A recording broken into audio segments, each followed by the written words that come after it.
So, for today's video, nagpakulo ulit tayo nitong ating cooling drink. So, ayun guys, habang busy yung dalawang magkapatid doon, nag-aayos nung kanilang mapara sa chimney. Ayan, nagmarinid ako ng mamoy.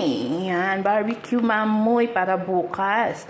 At ito ay para bukas din, lunch at saka dinner. Ayan, mamarinid na natin siya guys, para bukas masarap. So, ngayon, for today's video, wala tayong cooking time. Kasi busy nga. Bibili na lang daw sila ng pagkain sa labas, guys. Ayan. Ito ay chicken. Minarinate ko siya sa sesame oil, toyo, at saka dark sauce. Tsaka mayroong asukal. Ito naman ay asukal, toyo, at dark sauce lang. Baboy at manok. Ayan, ang aming tanghalian at hapunan para bukas. Ayan, para bukas.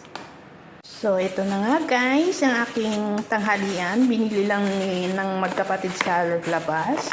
Tingnan natin kung anong nabili nila guys. Meron tayong roast pork rice. Ayan. Pork rice. Kain tayo guys. At yung pinakulaan ko kaninang cooling drink. Yan ang ating magiging tanghalian. So, ayan guys, madali ang kain lang tayo guys at masyado tayong busy. Ayan, busy ang life. Kain tayo guys.